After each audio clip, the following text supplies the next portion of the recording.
Buenos días, queridos amigos. Es un gusto saludarlos y recibirlos en este espacio para dar comienzo a los preparativos de la exposición colectiva número 23 del Hogar de la Misericordia, Individualismo, Diversidad en el Arte. Primero que nada, deseo agradecerles el aceptar participar nuevamente apoyando a nuestra institución. Su valiosa generosidad se ve traducida en la capacidad de proporcionar una vida digna a quienes, careciendo de lo esencial, pueden tener acceso a salud, atención y cariño. A nombre de todas estas personas que no tienen voz, nosotros les damos las gracias y les reiteramos la invitación de acercarse a conocer nuestros hogares, donde gracias a las religiosas y un equipo entusiasta de colaboradores, se llevan a cabo maravillosas hazañas todos los días. Les presentamos a la querida hermana Antonia, de la Congregación de Nuestra Señora de la Consolación, quien está al frente del Hogar 3, donde tenemos en su mayoría a niños con parálisis cerebral, para que les platique acerca de un caso de uno de nuestros pequeños. Antonia.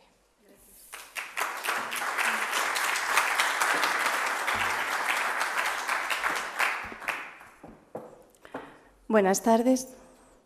Como ya ha dicho Laura, yo soy Antonia, hermana de Nuestra Señora de la Consolación. Soy española, ya se nota enseguida, ¿verdad? Y me han pedido que venga a hablar con ustedes un poquito. La verdad es que la primera vez que yo dirijo mi palabra a artistas. Nunca lo había hecho. He dirigido mi palabra a mucha gente, pero nunca a un grupo selecto de artistas. Y yo pensaba, ¿quién voy a tener delante? A hombres y a mujeres enamorados de la belleza. ¡Qué cosa bonita! Ustedes son los que hacen surgir la belleza de sus manos. Todo lo que ustedes tocan se convierte en belleza. Pero en realidad ustedes son una miniatura del gran artista y del único artista y el verdadero artista que es Dios. Son una réplica del Dios artista. ¡Qué bonito! Esta ha sido mi reflexión y he pensado que ustedes son una belleza.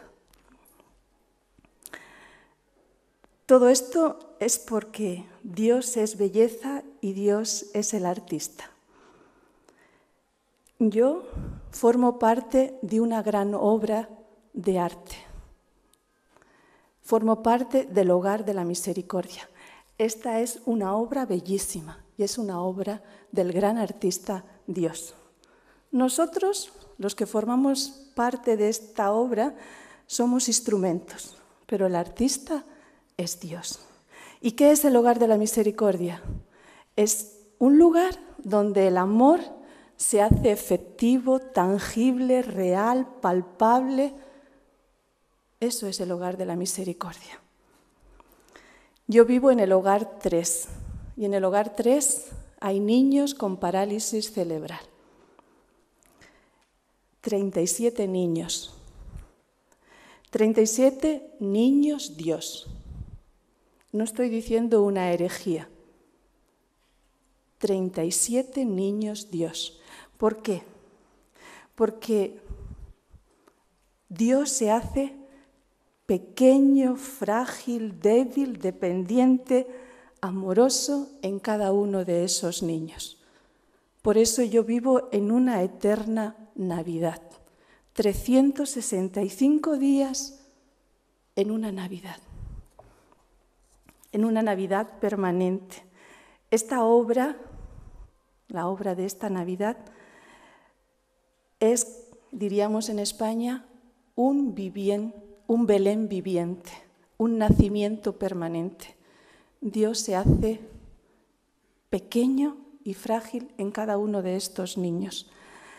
Pero no solamente hay niños Dios, hay San José y Vírgenes Marías. ¿Quién son ellos?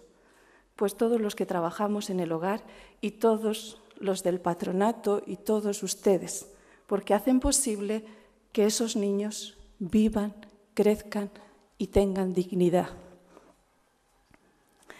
De esos 37 niños que hay en el hogar, con parálisis cerebral, todos.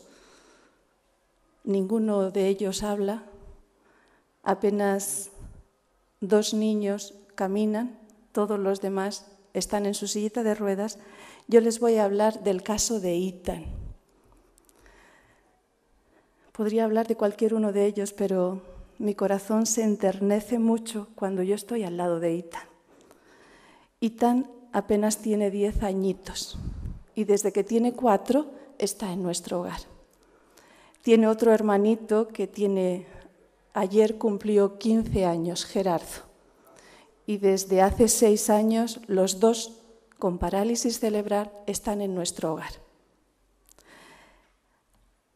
Ethan llega al hogar con 4 años, un niño lindo, porque su abuelita muere.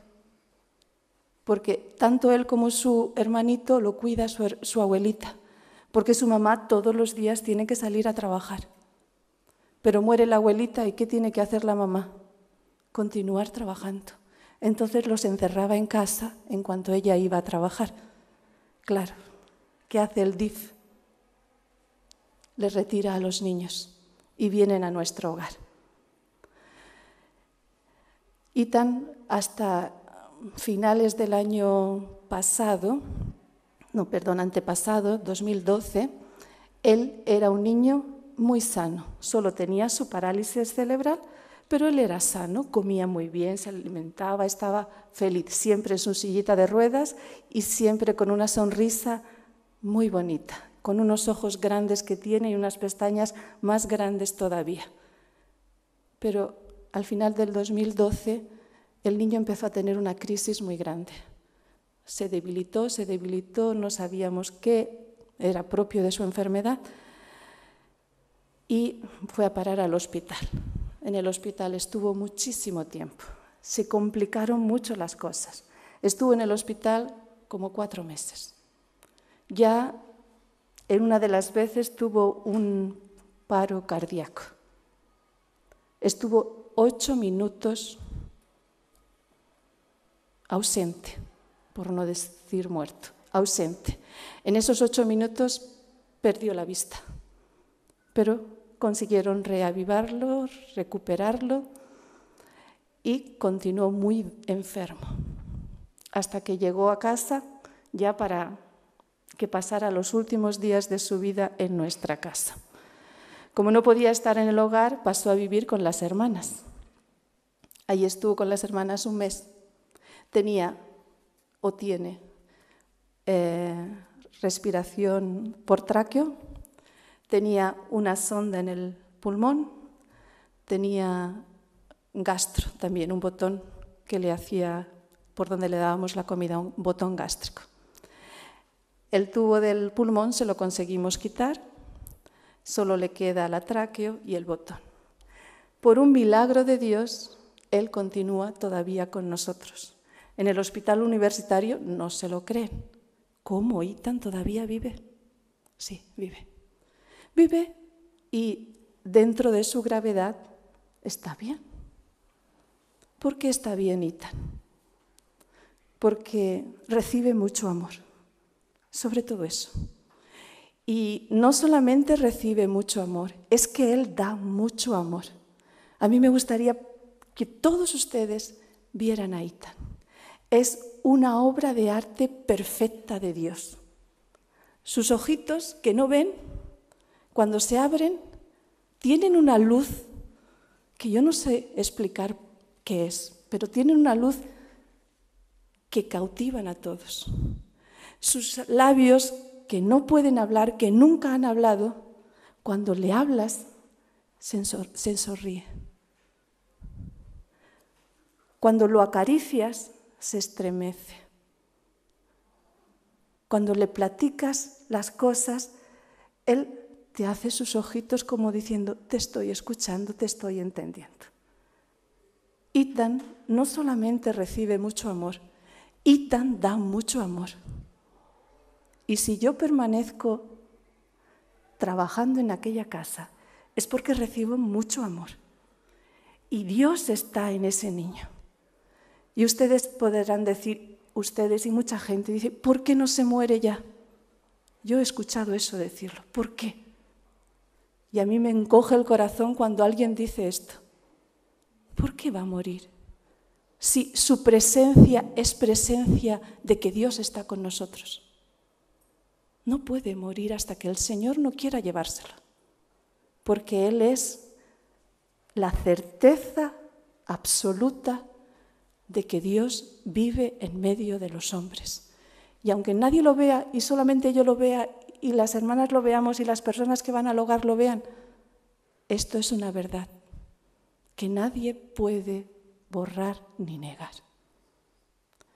Ojalá la obra que ustedes van a realizar a partir de ahora para que nuestros hogares puedan continuar en pie, cuando lo estén haciendo ustedes piensen, solamente somos instrumentos del gran artista que es Dios. Y en cada una de esas personas con las que ustedes van a colaborar, Dios está vivo y presente, dándonos su amor. Muchas gracias.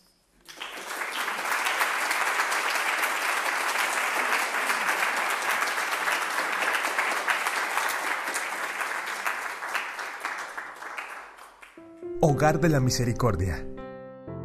El deseo natural de los hombres de hacer algo por los demás abre los ojos y el corazón a las necesidades de quienes viven en la pobreza y en la enfermedad. En nuestra sociedad hay muchos que carecen de lo más indispensable, pasan hambre o sufren por no tener un techo seguro.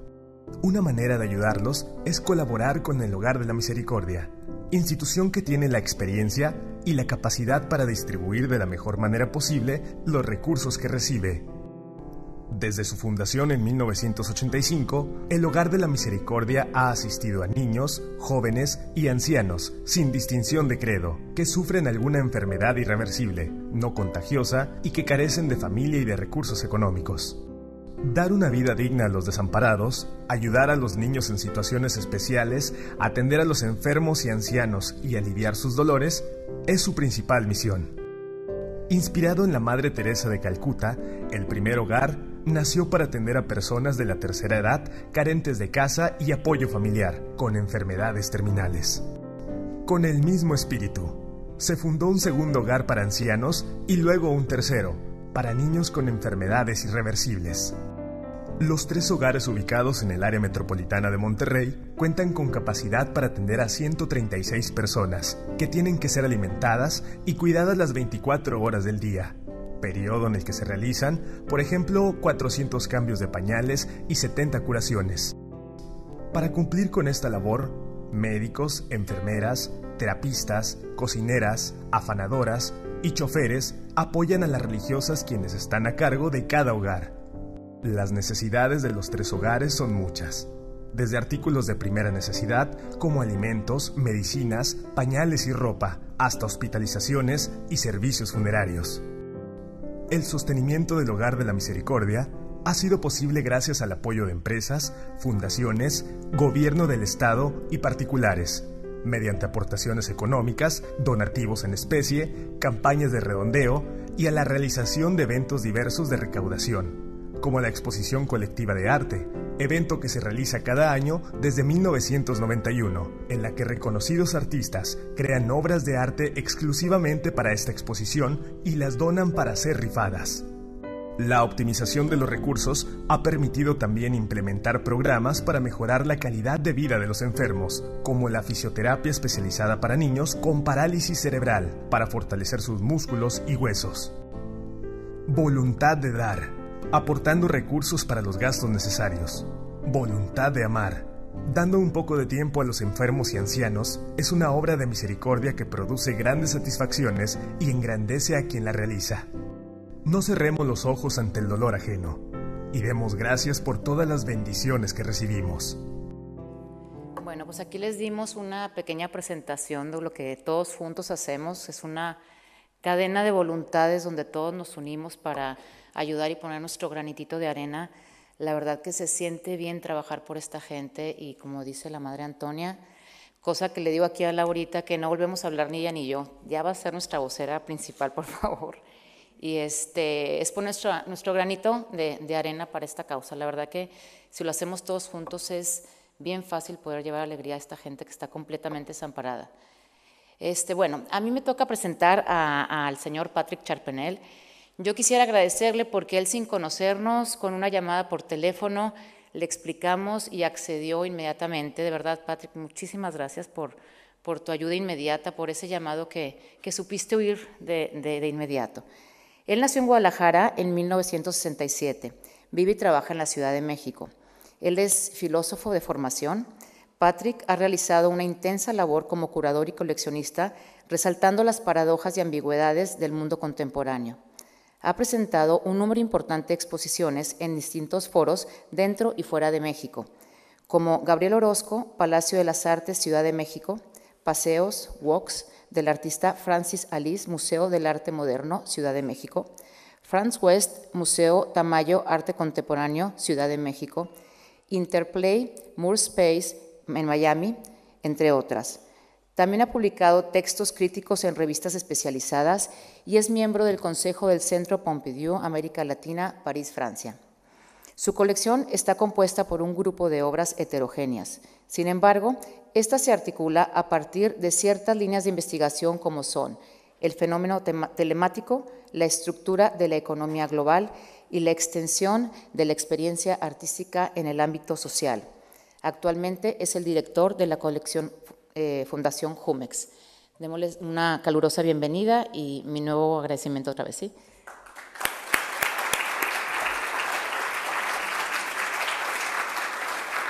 Muchas gracias a Casa de la Misericordia y pues gracias a todos los que hacen posible esta obra y a los artistas que la apoyan y que están aquí presentes. No solamente muestra de apoyo para esta obra, pero también para, espero que no sea esta muy larga y tediosa presentación.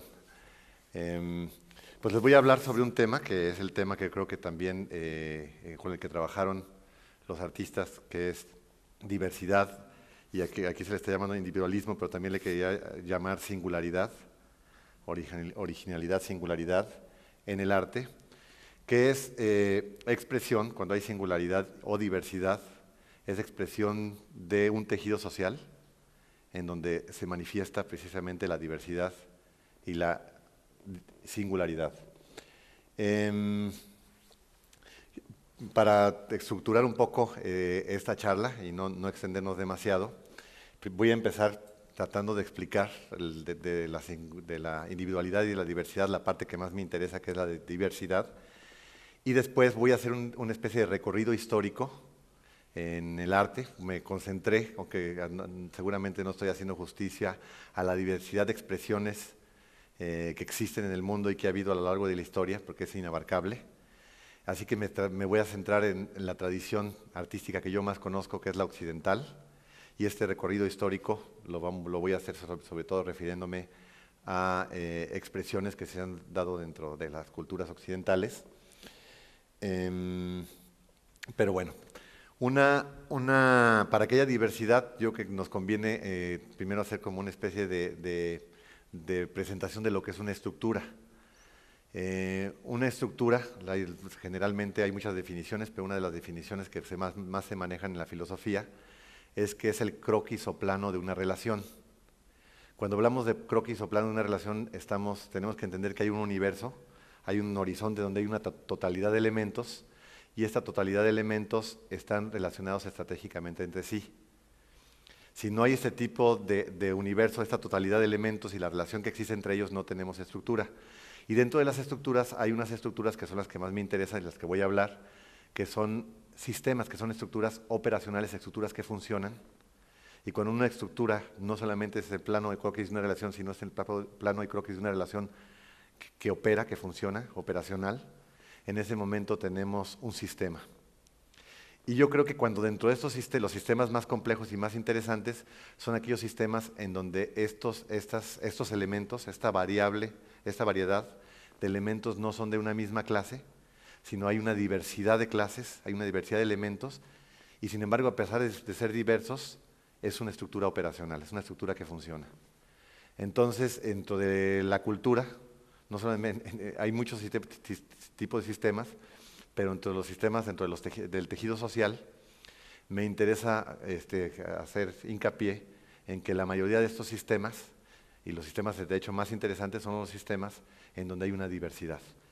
Y creo que esa diversidad, cuando hablamos de arte, está reflejada en el tipo de expresiones, en el tipo de materiales, estilos, técnicas, y no solamente lo podemos analizar esto desde una perspectiva sincrónica, que sería una perspectiva social, el momento, todos los elementos que tenemos en un mismo momento, en un mismo tiempo, sino también lo podemos hacer de forma diacrónica, que es históricamente hacia atrás, de forma horizontal y de forma vertical. Entonces, yo creo que ahorita voy a empezar a hacer este recorrido histórico, pero sí es muy importante que entiendan que cuando hablamos de diversidad y de diversidad cultural y las expresiones que son producto de esta diversidad cultural, estamos hablando de uno de los sistemas más complejos y bellos e interesantes que puede existir y que precisamente reconocerlo y entenderlo y estudiarlo es importante para entender lo complejo, diverso y rico que son las expresiones humanas. Y les decía que yo, con el vicio de que tienen casi todos los filósofos, durante mucho tiempo me dediqué a coleccionar definiciones de arte. Hay una variedad de definiciones de arte y muchas de ellas son muy interesantes, pero con el paso del tiempo me he quedado con la más elemental, la más boba, perdón por la expresión, la más boba y sencilla de todas ellas, que es una definición que da una clave muy importante sobre lo que es arte, pero no lo termina por definir. No es completa, pero de todas maneras me interesa darla porque eso le da cabida a muchas expresiones y no voy a tratar de evitar cometer el pecado que cometen filósofos y críticos, historiadores del arte, de tratar de establecer los cánones que intentan sentar de una vez para todas qué es bello, qué no es bello, qué es artístico, qué no es artístico. Entonces, lo importante entender es que lo primero importante que tenemos que entender cuando hablamos de arte es que es un producto humano. Yo puedo tener una experiencia estética muy intensa con un árbol, puedo tener una experiencia estética muy intensa con una flor, con un atardecer, pero eso no es arte. Es una de las condiciones importantes para hablar de arte, es que son productos humanos. Y hay productos humanos que son cosas naturales, pero en el momento en que el hombre se apropia de esos productos, en ese momento entra en un proceso de culturización que los convierte tal vez en productos culturales. Es el momento en que ya forman parte de un horizonte de herramientas y de cosas que el hombre usa, ya sea por razones estrictamente técnicas o ya sea porque las quiere usar dentro del horizonte simbólico que es propio del ser humano. Entonces, no todos los productos humanos son obras de arte, pero todas las obras de arte son productos humanos. Y la gran discusión sobre qué es lo que sucede, por qué algunos productos de humano pasan y forman parte de ese horizonte simbólico que llamamos obras de arte, es muy complejo y no me voy a detener. Debería de hacerlo, pero no me voy a detener, porque no es el propósito de mi charla.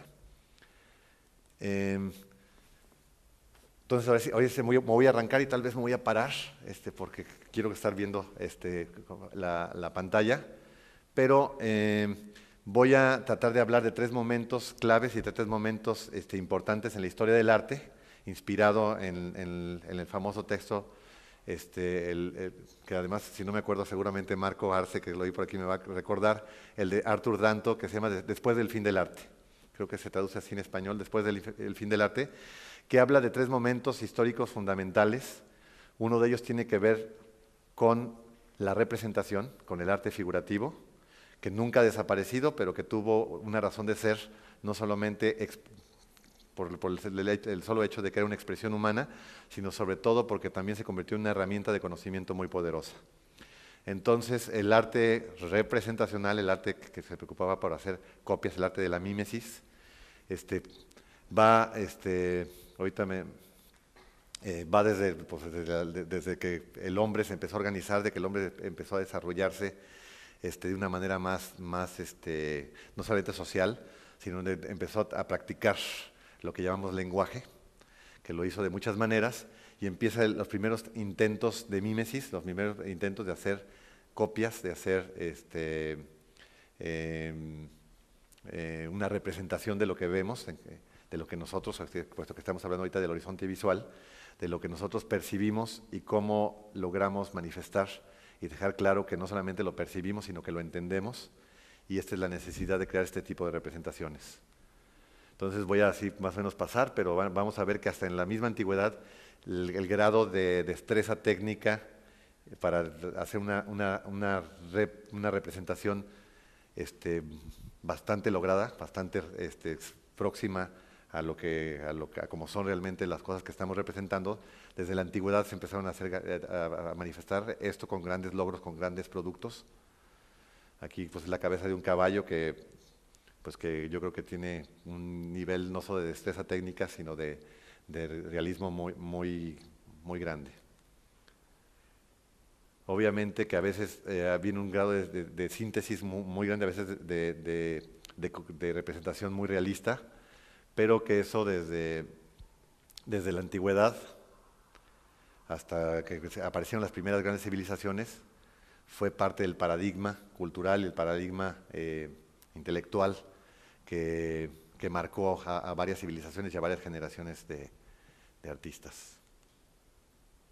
Entonces, obviamente aquí ya dimos un salto muy grande, nos pasamos de las civilizaciones antiguas del Mediterráneo al Renacimiento. Este es iba a decir Manteña, pero estoy totalmente equivocado, es de Donatello, perdón, es la famosa Magdalena de Donatello. Y vamos a ver la famosa expulsión de Masaccio, que es este fresco que está en Florencia, extraordinario, pero obviamente que es muy famoso, o sea, sin entrar en detalles, pero el Renacimiento tuvo, en términos de cánones estéticos, rompe con una tradición que duró mucho tiempo, que tiene que ver con la Edad Media, y sobre todo rompe con el gótico internacional, que en ese momento era muy fuerte, y voltean a ver atrás hacia las culturas del Mediterráneo, y entonces están preocupados. Bueno, ya no vamos a ver una columna, un arco gótico, sino ya vemos un arco de inspiración romana, más de inspiración romana, que eso va a ser muy propio del arte del Renacimiento. Pero lo que me preocupa, lo interesante es que en el Renacimiento nuevamente hay una gran preocupación por el estudio de la anatomía. También hay una revolución, es justo cuando va a aparecer la revolución científica, con Kepler, Galileo, Newton, al final del Renacimiento, pero y donde también se dan grandes progresos en el campo de la medicina, por el estudio de la anatomía, pero no solamente de la anatomía, en el campo de las ciencias, en la anatomía como forma de representación, aunque aquí todavía tenemos un tipo de perspectiva intuitiva, está a punto, faltan unos cuantos años para que se empiece a practicar la perspectiva Brunelleschi del punto de fuga y que con Piero della Francesca y con muchos otros artistas, con Rafael, la van a poner en práctica de una manera muy rigurosa, donde se va a crear un aspecto de profundidad, pero ya mucho más logrado, mucho más científico, que ahora algunos historiadores del arte que creen que uno de los precursores de esta perspectiva no fue un artista, sino fue un filósofo y un matemático que fue René Descartes, que cuando crea la geometría analítica precisamente te hace una vertical, una horizontal, y la manera de ubicar un punto dentro de un espacio, y es un perfecto ejemplo de la perspectiva ya bien aplicada con esta pieza de Piero della Francesca. Y cada vez empieza a ser más sofisticadas las formas de representación. Y bueno, y aquí doy un salto mortal para que vean que también en el arte contemporáneo se juega con este tipo de preocupación, no desaparece completamente, y algunos lo llevan a una especie de efecto extremadamente realista, efectivamente, como es en el caso de Ron Mueck. Al margen de todos los estilos, de toda la diversidad que no puedo cubrir, que hubo con la intención de hacer esta mímesis, de lograr este tipo de representación de la naturaleza, del cuerpo, esto empieza a entrar en crisis en el siglo XIX, no solamente porque la tecnología permite que aparezca una nueva herramienta que es la cámara para la fotografía, sino sobre todo porque porque descubren que están tratando en esta búsqueda por un tipo de representación y de obra de arte que sea más pura y que sea más plena.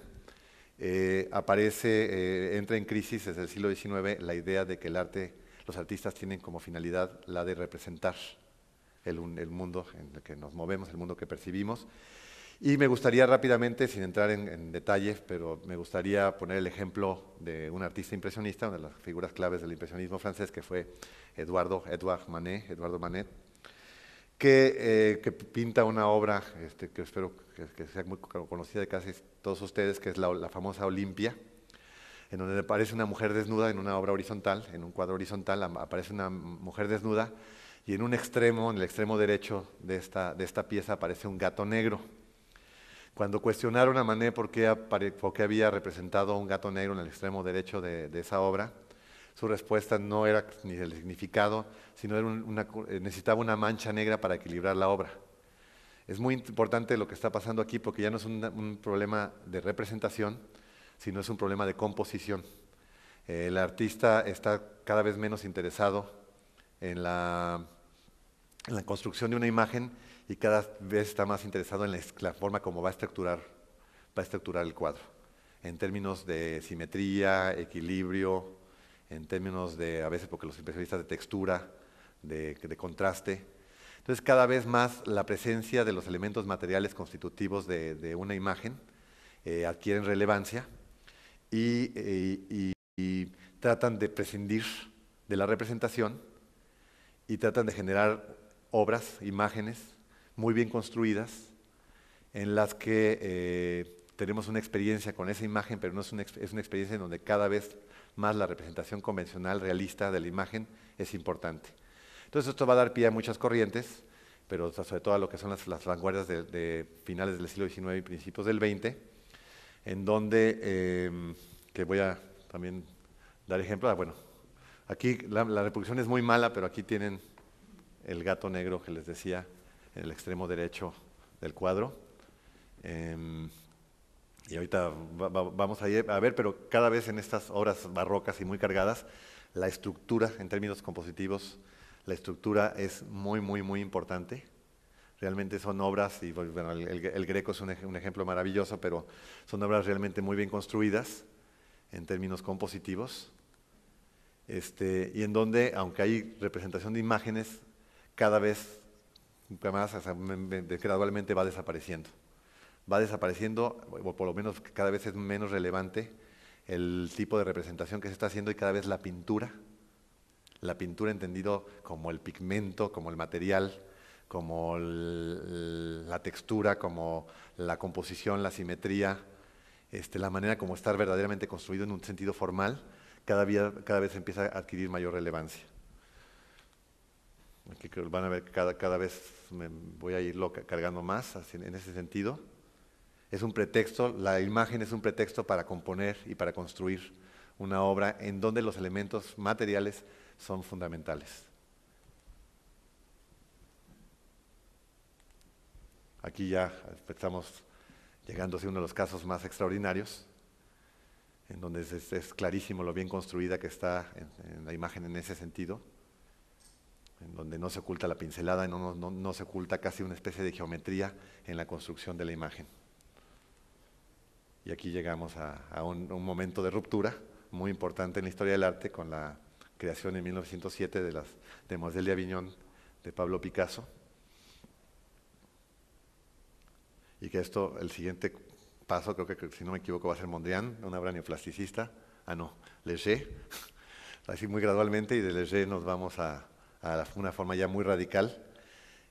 Obviamente que si uno le preguntaba a un artista neoplasticista, especialmente a Mondrian, él considera que en todo este grado ya de abstracción evidente, hay todavía un nivel de representación, porque está usando las cosas primarias dentro del universo de la representación, que son las líneas horizontales, las líneas verticales y los colores primarios. Entonces es muy importante porque este arte retiniano ya no es un arte representacional, sino es un arte retiniano que juega y seduce fundamentalmente a la retina, la sensibilidad que se tiene que tener cuando uno está disfrutando una obra abstracta, es la sensibilidad de disfrutar esta construcción de la imagen, y esa construcción de la imagen pretende que, al prescindir de la representación de la figura, del realismo, de objetos que nos remiten al mundo, que percibimos con el ojo, en el momento de prescindir de eso nos estamos quedando verdaderamente con lo esencial y lo fundamental de esa estructura con la que creamos una imagen. Y bueno, eso va a la par con el desarrollo de la revolución industrial y con la simplificación en las formas de construir. Hay una simplificación que se produce en muchos ámbitos disciplinares, y esa simplificación, esa síntesis que hacemos en la representación, nos conduce al arte abstracto. Obviamente, insisto, nunca desaparece completamente. Esta ya es una obra de un artista contemporáneo que se llama Liam Gillick, pero podemos ver cómo no hay es un tipo de práctica escultórica abstracta que no está completamente distanciada de algunas soluciones que se dieron mucho tiempo atrás. Entonces, de esta manera llegamos, y espero que voy a hablar a lo que ahora llamamos arte contemporáneo, solamente así para ubicarnos en lo que la historiografía del arte maneja en general. El arte moderno aparece a finales del siglo XIX y se extiende hasta después de la Segunda Guerra Mundial, en donde por muchas razones hay un momento de crisis. La Segunda Guerra Mundial implicó una reestructuración a nivel económico, social, político muy importante, y tuvo implicaciones también en el ámbito cultural, y como ello tuvo consecuencias en las expresiones artísticas y culturales de ese momento. Entonces, si el paradigma cultural, intelectual desde antes del Renacimiento hasta el siglo XVIII era el ser, en algunos casos en todos los horizontes culturales, era una perspectiva religiosa, que fue como el paradigma que marcó poderosamente a muchas generaciones. A partir de lo que llamamos la Ilustración, de lo que fue la Revolución Francesa y la Revolución Científica, aparece un nuevo paradigma también, sobre todo en Europa, que es el sujeto. Ese paradigma es tremendo, ahorita que hablamos de individualismo, porque tiene que ver mucho con el sujeto se vuelve el centro. En el campo de la ciencia pasamos de un modelo geocéntrico a un modelo heliocéntrico, y en el campo que tenía que ver también ese modelo geocéntrico tenía que ver con un modelo teocéntrico, y pasamos después a un modelo antropocéntrico, donde el hombre se encuentra en el centro de todo, y tiene que ver con esa capacidad que tuvo con estas revoluciones culturales de estos siglos de los que les hablé. Tiene que ver mucho con la afirmación del sujeto, y tiene que ver mucho con la aparición del burgués, de la figura del burgués, y su emancipación, el burgués, el hombre emancipado.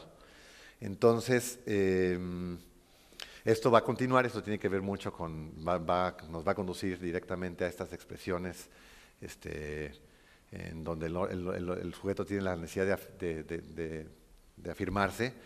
Va a tener un momento muy interesante y muy radical, que después también va a llevar a otra cosa con el psicoanálisis, con el ego, el ego en el psicoanálisis, el ego que es yo, y va a entrar en crisis a finales del siglo XIX con la aparición de nuevas disciplinas, como es la semiótica, la filosofía del lenguaje, la información, el manejo de la información de otra manera. Y entonces va a haber un cambio de paradigma, un paradigma muy importante, incluso en el campo de la ciencia. Si no hubiera esta idea de estos modelos de información como los que estaban irrumpiendo, jamás hubiera sido posible la física cuántica. La física cuántica precisamente es producto de este cambio de cultura, este cambio de perspectiva intelectual. Y entonces va a aparecer una ciencia teórica muy importante, una ciencia que no necesariamente se hace en un laboratorio, sino una ciencia alimentada con la construcción de sistemas, de estructuras y sistemas que van a permitir hipotéticamente plantear cómo es la naturaleza y entonces van a venir esas hipótesis, obviamente para que sean científicas tienen que ser confirmadas a través de observación o experimentación, pero viene un cambio de paradigma muy fuerte y muy importante en varias disciplinas, pero en el campo de la ciencia y de la filosofía viene sobre todo una revolución en donde el lenguaje, ese sistema de signos que tiene una estructura que llamamos lenguaje, el lenguaje altamente formalizada, pero esta estructura de signos va a conducirnos en una nueva dirección muy importante, en donde, insisto, disciplinas como filosofía del lenguaje, semiótica y años después lo que ahora llamamos informática, van a convertirse como la base de un nuevo paradigma cultural. Entonces, eso tiene que ver mucho para entender qué sucede precisamente con el arte contemporáneo o con las segundas vanguardias, que aparece, que aunque el arte moderno se empieza poco a poco, lo que llaman la historiografía, a agotar en los años 50, años 60, en los años 60 hay una revolución en el campo de las artes visuales, en el campo de las artes plásticas muy importante, y aparece lo que llaman segundas vanguardias, o aparece lo que llamamos arte contemporáneo, que es un arte que tiene plena conciencia de que la construcción de una imagen es una construcción que tiene que ver con lenguaje. Y ahí existe el lenguaje, no más es el lenguaje hablado, es un sistema de signos, ese universo en el que las cosas están culturalmente codificadas, políticamente codificadas, y en el momento que tomamos plena conciencia de la forma en que está codificado todo esto, todo nuestro horizonte cultural, todo nuestro lenguaje, cuando tomamos plena conciencia de cómo está codificado, en ese momento los artistas empiezan a producir desde una nueva base, desde una nueva posición, y eso tiene que ver mucho con lo que les voy a hablar y que tiene que ver con, ahora sí para aterrizar el tema, con diversidad en el arte. Para ahora sí introducirnos, porque ahorita entramos con una pieza muy radical, una pieza muy controvertida en la historia del arte, y una pieza que los artistas contemporáneos y los historiadores del arte sobre las últimas corrientes consideran importante, fundamental, que marcó una ruptura que no tuvo retorno. También en estos mismos años, producto de la revolución tecnológica, el mundo dejó de ser tan grande como era antes y el mundo se empezó a empequeñecer porque teníamos la capacidad de desplazarnos más rápido gracias a estas herramientas tecnológicas mecánicas que nos permitían tomar un automóvil y movernos de un punto a otro a una velocidad considerable, o todavía más, tomar un avión y desplazarnos de un punto a otro, un punto muy lejano, en un par de horas. Entonces eso permitió que ese mundo que parecía inabarcable, que parecía que nos rebasaba, que rebasaba nuestra capacidad de dominarlo, nuestra capacidad de conocerlo, nuestra capacidad de explorarlo, este universo resultó que no era tan grande, que estaba a nuestro alcance, y no solamente por esta revolución mecánica de las que les hablé, sino sobre todo por la revolución informática. Y es ahí donde aparece lo que ahora ya se suele llamar cultura telemática, que es una cultura en donde podemos comunicarnos o interactuar a distancia en tiempo real. Entonces ahora tenemos una televisión, que es es a distancia, visión a distancia. Podemos ver nos pueden transmitir una imagen que la están transmitiendo a kilómetros de distancia y llega en un segundo. Hoy podemos teléfono, oírnos, comunicarnos, transmitir el sonido en tiempo real, no importa la distancia, por lo menos dentro de las dimensiones de este planeta. Podemos telégrafo, podemos mandar cosas gráficas en tiempo real a distancia y todas las posibilidades. Ahora no he hablado de internet y de todas las nuevas herramientas de comunicación ya súper sofisticada con tecnología de última generación, pero que están marcando, sin darnos cuenta, pero la revolución industrial y después esta otra revolución tecnológica han marcado poderosamente a nuestras generaciones, y aunque no nos demos cuenta, operamos dentro de un sistema regido por esas reglas. Entonces, pues posiblemente es muy importante que pues arranque ahora sí con este cambio radical. Esta es una obra que presenta en una exposición a la que había que pagar para participar, que era el Armory Show Duchamp en 1917, Marco.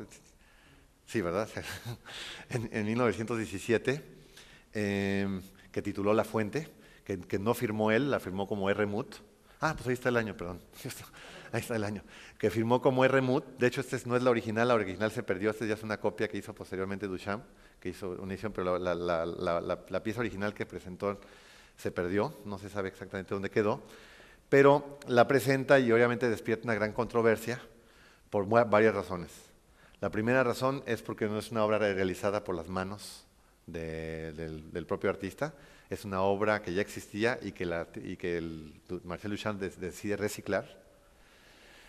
Segundo, porque si había ya problemas con la irrupción del arte abstracto de representación, se cuestionaba que el arte abstracto ya era un arte que había renunciado a algún tipo de representación convencional. Aquí la controversia se iba doblemente más lejos, porque pues ahora sí, más allá de representar un urinario, que generalmente son fabricados y producidos y creados con el propósito de cumplir una función específica, si esta cosa no estaba cumpliendo esa función, ¿qué diablos hacía expuesto en un evento artístico? Entonces, obviamente, la controversia, por esta y muchas otras razones, fue enorme. Y entonces, al margen de que ahorita yo voy a tratar de extender la reflexión de por qué creo que esto fue una revolución y por qué esto fue importante, me gustaría detenerme a una respuesta chistosa que empezaron a dar los defensores del artista, diciendo que en estricto sentido sí era una escultura, porque era tridimensional, como cualquier otra escultura, tenía una forma, y que cuando lo cuestionaban y les preguntaban ¿y qué representa?, ellos de una manera burlona decían que un Buda estilizado. Un Buda estilizado. Entonces de esa manera decían, bueno, si ustedes quieren encontrar una especie de representación de algo, pues ahí ya les estamos dando un tipo de representación, pero en realidad nunca fue la intención del artista representar un Buda, nunca fue la intención del artista. Pero entonces, ¿qué estaba sucediendo?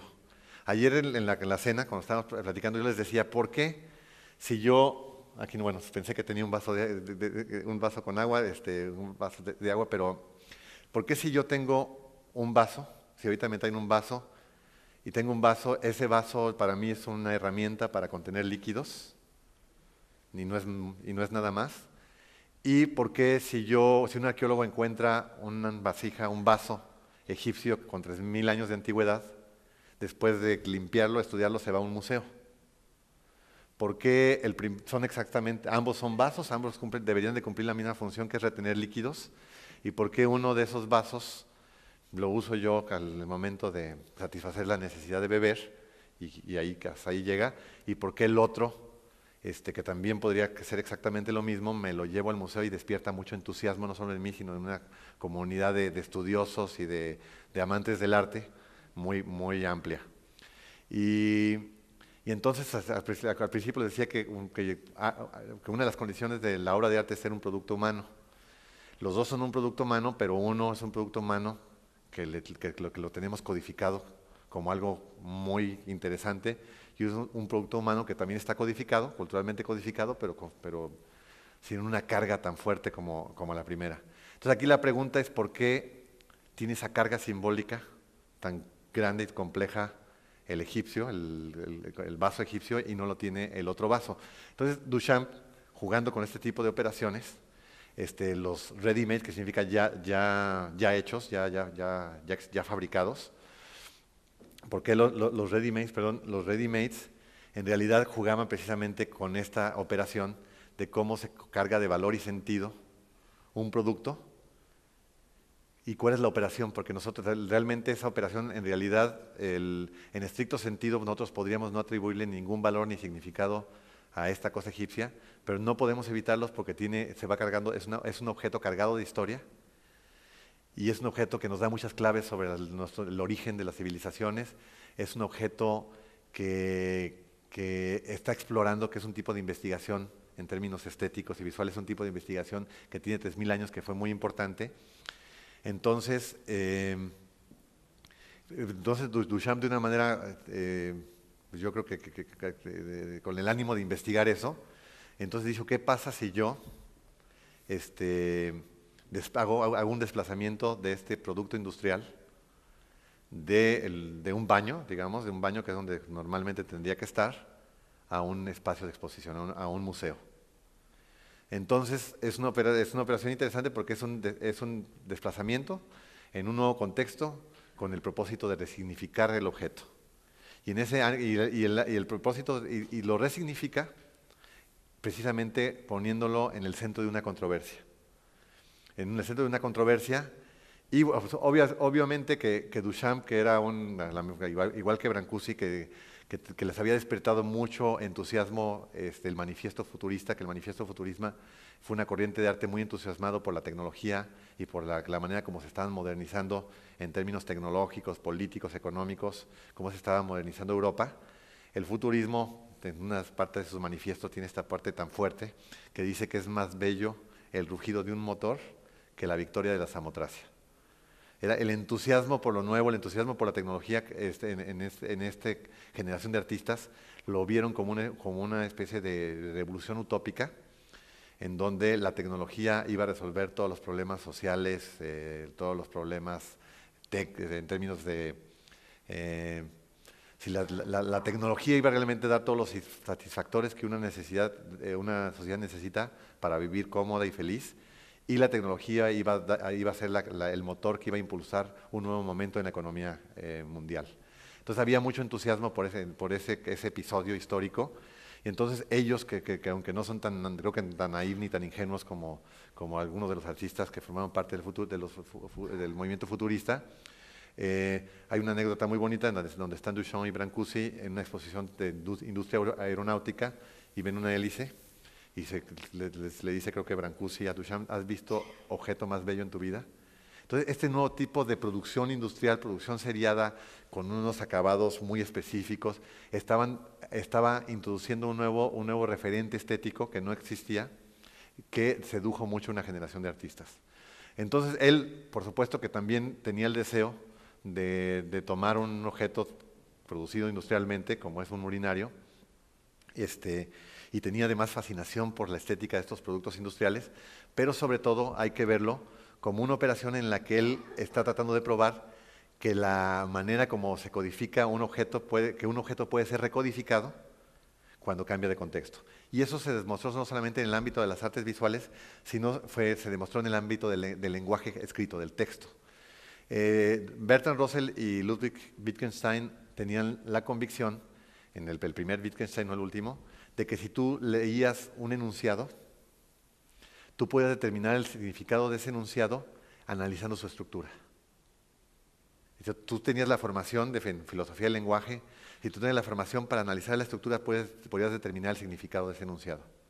Lo que le demostraron la siguiente generación de filósofos del lenguaje, tanto a Russell como a Wittgenstein, y luego Wittgenstein lo entendió solo, su filosofía, su segunda filosofía al final de su vida cambia completamente de perspectiva, pero lo que les demostraron es que ese mismo enunciado, si cambia de contexto, cambia de sentido. Entonces, lo que le estaban demostrando es que el lenguaje no es una herramienta de comunicación y conocimiento neutral. El lenguaje está culturalmente enmarcado, de tal forma que tiene connotaciones políticas, tiene connotaciones ideológicas, y que el lenguaje no es ni tan neutral, y eso le costó, pero eso queda muy claro ya en pensadores como Foucault, Derrida, Roland Barthes, que a través de la deconstrucción y de otras perspectivas ahí filosóficas sobre la comunicación y el lenguaje, se demuestra que el lenguaje jamás es y podrá ser algo neutral. Como también se demuestra con el conocimiento científico.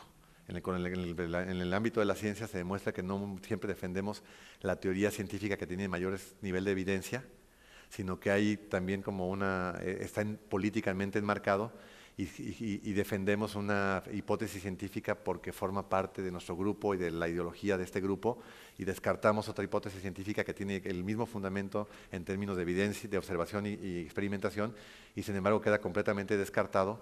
En el ámbito de la medicina también ha sucedido algo parecido. En el ámbito de la medicina hay una tradición científica en la medicina que es la que está científicamente aceptada, pero en términos de resultado hay otros tipos de medicina que también da resultados espectaculares, pero esa tradición científica no reconoce la otra medicina como científica, sencillamente porque no forma parte de ese horizonte cultural que se logró imponer y que se logró legitimar y establecer sobre otras tradiciones dentro de ese mismo campo de la medicina. Pero bueno, entonces la operación de Duchamp, lo que quería Duchamp demostrar, al igual que los críticos de Wittgenstein y Russell, es que cómo puede un mismo objeto ser recodificado en otro contexto. Otra de las obras radicales e importantes de esa época, esa sí no recuerdo qué año fue, Malevich pintó el cuadro negro.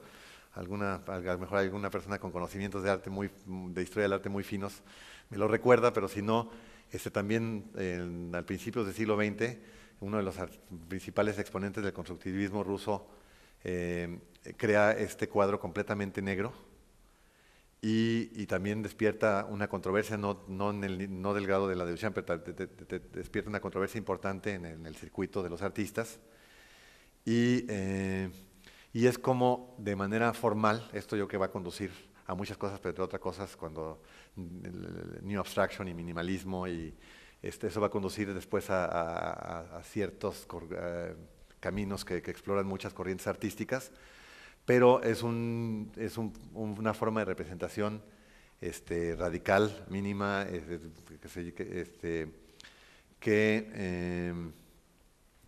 que también, desde una perspectiva estrictamente estética, es muy difícil cuestionar, porque es muy difícil decir que un cuadro negro es feo, así como a lo mejor también es difícil afirmar que es bello. No tiene problema de simetría, es perfectamente simétrico, no tiene problemas de composición, porque sencillamente es imposible equivocarse cuando hay una superficie completamente negra que cubre una superficie plana. Uno de los artistas que formó parte del movimiento surrealista, pero que en realidad llevó sus investigaciones mucho más allá de esta perspectiva freudiana del subconsciente, sino que empezó realmente a analizar de una forma rigurosa, coherente, inteligente, cómo se construye el significado de una imagen y de un enunciado. Digamos, las ciencias de la comunicación yo creo que le deberían poner una medalla a Magritte, porque es una de las personas que realmente empezó a estudiar de una manera seria la relación entre imagen, texto y la forma como nosotros construimos valor y sentido. Y bueno, aquí obviamente hay un juego muy interesante entre imagen y texto. Dice que esto no es una pipa, ce n'est pas une pipe. Y efectivamente a lo mejor no es una pipa, es la representación de una pipa. Podría haber ahí como muchos juegos en torno al juego y la relación que se establece entre texto e imagen, pero sobre todo es muy interesante cómo Magritte empieza a jugar y a cuestionar y a, si quieren, hacer trampa con la manera en como nosotros leemos y decodificamos una imagen, un reflejo casi instintivo. Y bueno, podría poner muchos ejemplos, pero en la obra de Magritte tenemos un paisaje urbano en donde vemos una calle iluminada de noche, y sin embargo el cielo que se encuentra es de día. Es una cosa imposible. Entonces para los surrealistas era muy divertido, pero no es una cosa imposible porque no es posible que tengamos una experiencia en función de la manera como tenemos codificado esa experiencia. Cuando es de noche no hay cielo claro, cuando hay, en fin, o un cristal que está roto, y en lugar de y vemos el paisaje que está atrás, pero también los pedazos de cristal mantienen la imagen del paisaje. Ese tipo de juegos son muy, muy importantes y van a llevar la reflexión sobre el lenguaje a niveles antes que no existían antes.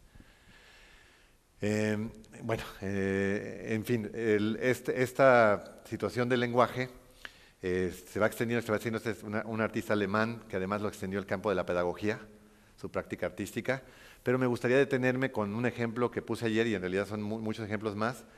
El crítico de arte moderno más reconocido y famoso que hubo en Estados Unidos, y que además su fama se extendió a Europa y realmente se convirtió en una figura temida y respetada en el mundo del arte, se llamaba Clement Greenberg. Clement Greenberg,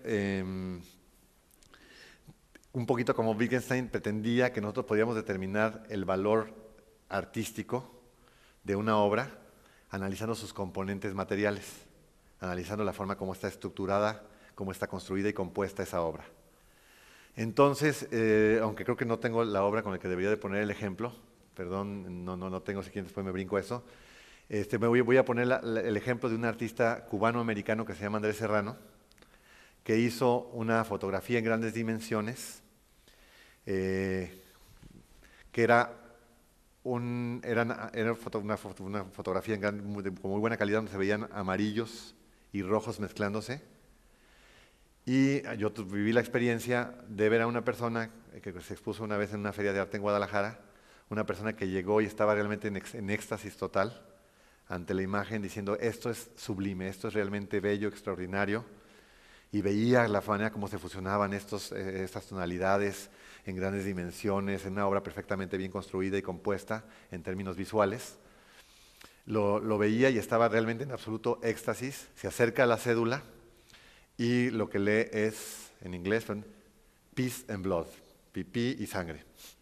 Para crear esta imagen, Andrés Serrano metió sobre un tanque de vidrio estas dos sustancias, y en el momento que se estaban mezclando tomó la foto, la amplió, o sea, realmente fue muy pensada y muy construida, y sí, visualmente era muy seductora.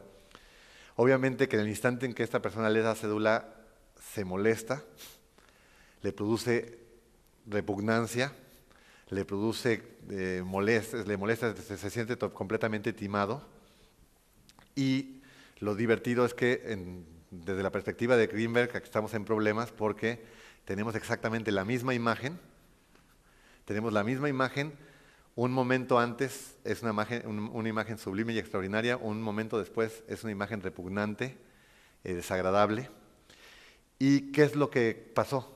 Que no estaba en juego una variable más, que es una variable que no es formalmente importante, porque la imagen es exactamente lo mismo, pero es una variable de información, es una variable que en el momento en que le estás informando al público sobre la manera como se creó esa imagen, despierta un sentimiento, yo creo que hasta posiblemente en el mismo artista, un sentimiento de desagrado.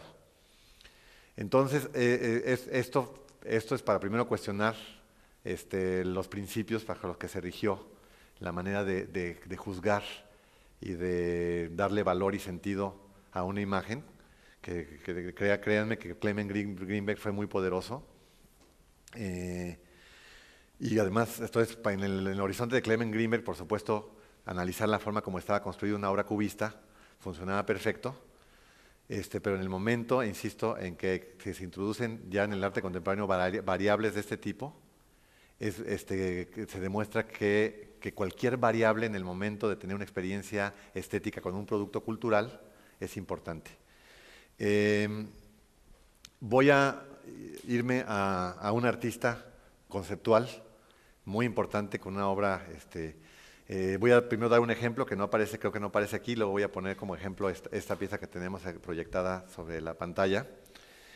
Joseph Kosuth es un artista de la primera generación de los creadores conceptuales,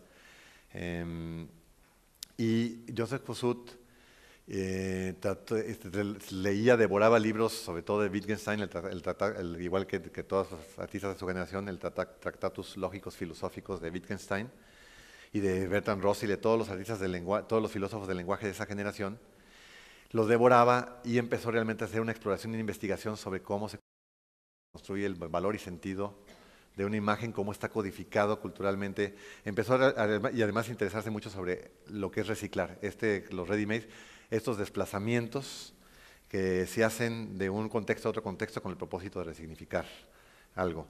Entonces, él hizo primero unos cuadros negros, monocromáticos, en donde ponía definiciones. El primero de ellos que me quiero referir es a a una obra que hizo Kossuth, donde pone el cuadro negro y aparece la definición de significado. Obviamente que cuando se presentaron estas obras en museos y galerías, el público decía, ¿y qué diablo significa esto? Y tenía enfrente de sí la definición de significado. Entonces era muy difícil decir que una obra que de alguna manera daba respuesta a el cuestionamiento que surgía espontáneamente por conducto de la imagen que teníamos enfrente, era muy difícil y casi contradictorio pretender que no significaba nada. ¿Cómo podía no significar algo que te da la clave sobre lo que es significativo, lo que da significado a las cosas? Entonces, de esta manera, no es que tuviera la certeza ni la convicción Kossuth de que eso era una obra de arte, pero sí estaba, por lo menos, era un artista visual que estaba explorando la forma como se construye el significado y cómo se tienen experiencias con esos significados que están culturalmente construidos. Esta es otra obra suya, en donde tenemos una silla real, tenemos la representación fotográfica de esa misma silla y la definición de silla. Tenemos así como varios niveles de representación expuestos ahí. Entonces, lo interesante es que cuando tratamos de ver a qué remite o qué representa esta obra, son obras que se autorremiten a sí mismas, autorreferenciales. Es un ejercicio tautológico en donde en realidad el producto está hablando de sí mismo, no está representando nada que esté allá afuera, sino está representando todo lo que se encuentra aquí mismo, contenido en el mismo objeto que tenemos enfrente. Entonces, bueno, una vez más en esas investigaciones que realizaba Joseph Kossuth, yo que más que tener la pretensión de estar haciendo una obra de arte, una obra maestra de arte, tenía por lo menos la certeza que estaba empujando su investigación a ver cómo se construye, aún cuando en las mismas obras de arte, cómo se va construyendo valor y significado, y cómo tenemos experiencia precisamente con esas cosas que tienen un valor construido y un significado construido dentro de ciertos cánones y dentro de estructuras sociales y culturales. Onkawara hace estas piezas que las pinta precisamente ese día. Esa pieza fue pintada el 18 de febrero de 1973. Esa fecha es una pintura sobre un bastidor que él mismo pinta precisamente ese día, que es una exposición que se tituló Magiciens de la Terre, Magos de la Tierra, que curó un francés que se llama Jean-Yves Martin. Esta exposición, y ese artista ni siquiera participó en esa exposición, pero me gustaría ponerla como un antecedente, fue la primera exposición que se preocupó por presentar una especie de mapeo a nivel global, o sea, la primera exposición que la globalización permea en una especie de proyecto de exposición, y donde trata de hablar de la diversidad cultural, de la diversidad de perspectivas que hay entre países y de las implicaciones culturales y políticas que hay detrás de esto. Entonces, esa exposición fue muy controvertida y muy importante. Magiciens de la Terre, una exposición grande que no solamente rebasó la capacidad de las galerías del Museo Pompidou y la extendieron a un lugar que se llama La Villette. Entonces, una exposición de cientos de artistas, casi como una bienal, y donde estuvieron representados artistas mexicanos. Hubo dos artistas mexicanos que formaron parte de la exposición. Un artista que ustedes ubican muy bien aquí en Monterrey, que fue Julio Galán, y los Linares, los famosos Linares, los artesanos. Fueron los segundos artistas seleccionados por Jean-Yves Martin para formar parte de esta muestra que daba un mapeo global de las perspectivas culturales, políticas, que había, que estaba que podía ser visto y que podía ser leído a través de la producción artística de ese momento. Entonces, esa exposición dio pie a una gran controversia y a una gran discusión entre los que estaban a favor y en contra, pero lo que hubo consenso es que se le reconoció a Jean-Yves Martin que era el primer curador que se preocupaba por plantearlo este problema de una manera muy general. Entonces, a lo que voy es a que si los primeros artistas conceptuales leían a Wittgenstein y traían esta idea de cómo se construye valor y sentido, los artistas de la generación de los 90 en adelante ya no leían tanto a Wittgenstein, sino leían más a Derrida, a Foucault, a Barthes, y no se preocupaban tanto de la estructura de un enunciado, sino se preocupaban más por cómo un enunciado está políticamente cargado. La relación, por ejemplo, entre lenguaje y poder es muy recurrente en las investigaciones de los artistas de esta generación.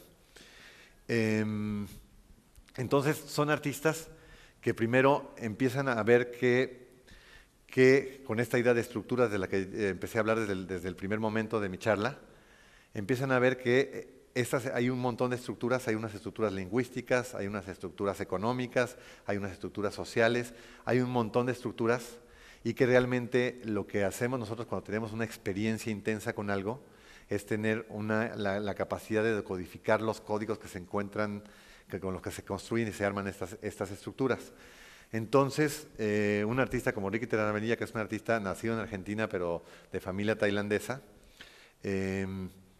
empieza a hacer un poquito unos desplazamientos parecidos a los de Duchamp con el urinario, pero en lugar de ser un objeto, es un tipo de práctica. Les voy a poner un par de ejemplos de este tipo de prácticas, y para cerrar, porque quiero hablar un poquito del fenómeno transcultural en el arte, o algunos hasta allí lo llaman arte transcultural.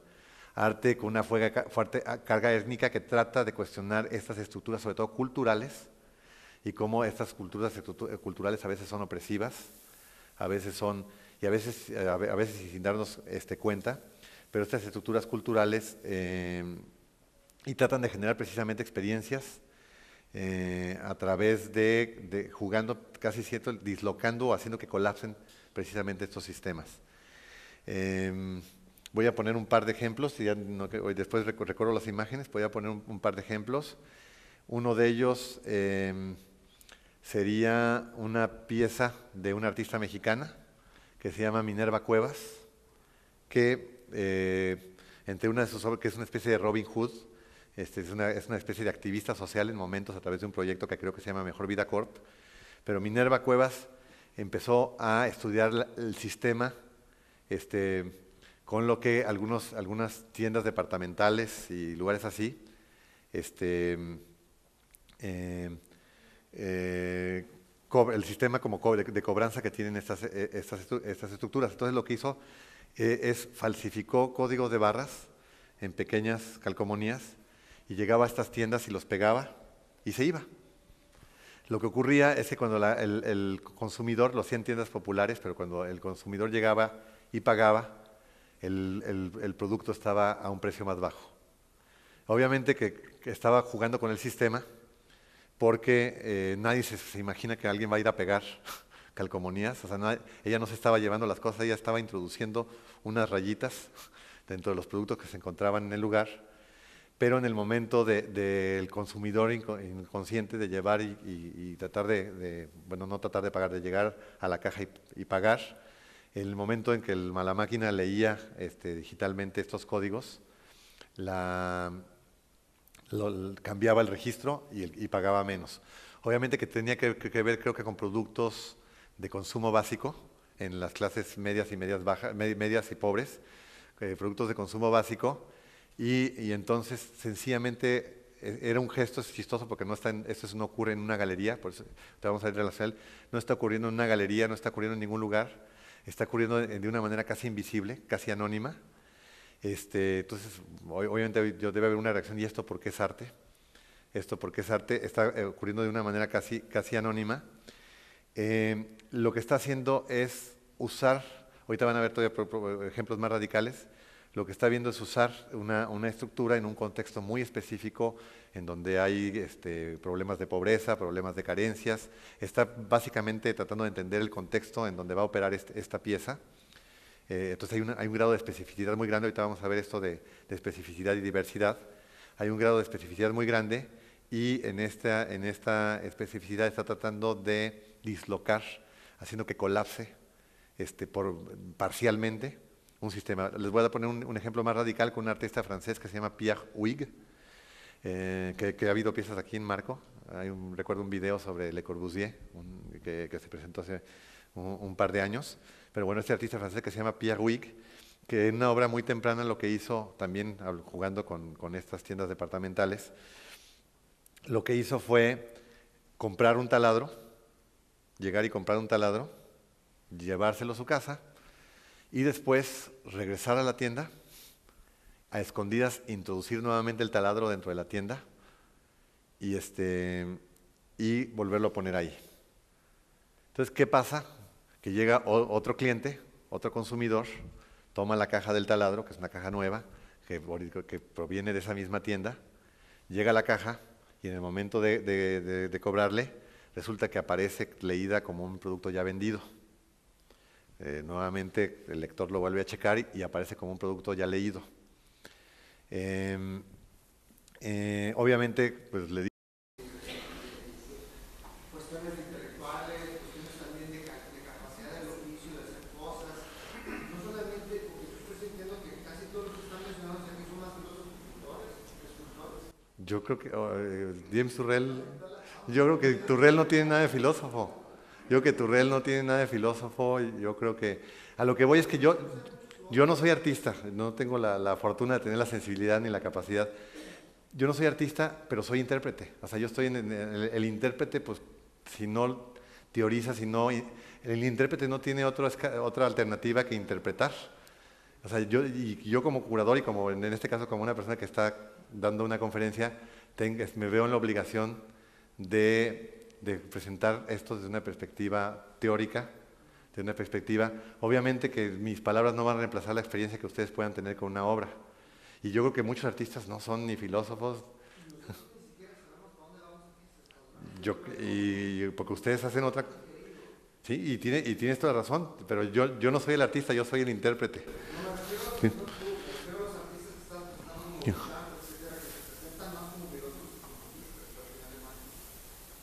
Está más fuerte todo el contexto intelectual que soporta la obra que la misma obra. Entonces yo siento que nos están quitando la examen. Sí, claro. Obviamente, pero por ejemplo, Cuadro Negro de Malevich. Yo creo que Cuadro Negro de Malevich es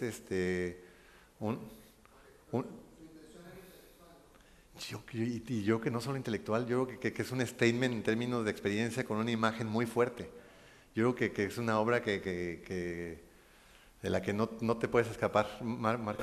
No, además, digo, la cosa es que Malevich no terminó con ese cuadro negro, retomó después paisajes y figuración sin ninguna bronca, o sea, no hay dentro de esta idea evolutiva, el mismo Malevich no ponía esa pieza como una cumbre, o como lo que fuera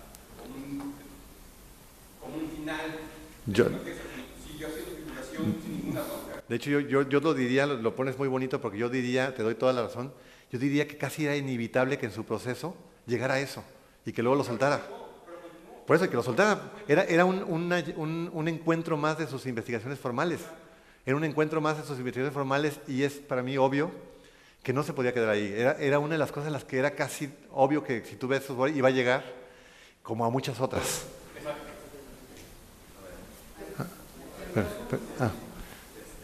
Mira, yo creo que sí, eres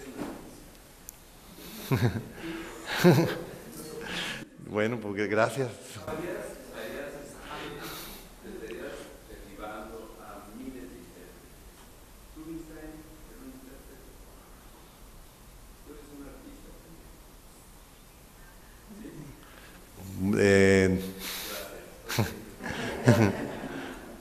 Sí. Es interesante, me ha gustado mucho tu exposición porque es difícil a veces encontrarse una mente caleidoscópica como la tuya.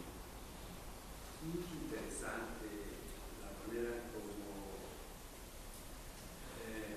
encuentras especulaciones muy laberínticas a veces y cómo las vas tramando. Está muy padre, me gustó mucho lo que has hecho. No me había topado honestamente caleidoscópica tan exacerbada como la que tú manifiestas en una conferencia, en un lugar como este.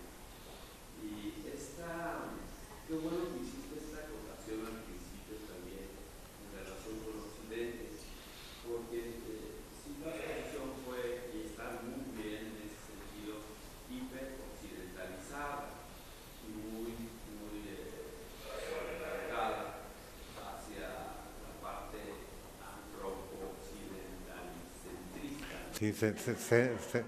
Sí, centro. europocéntrica, como tal. Sí, sí.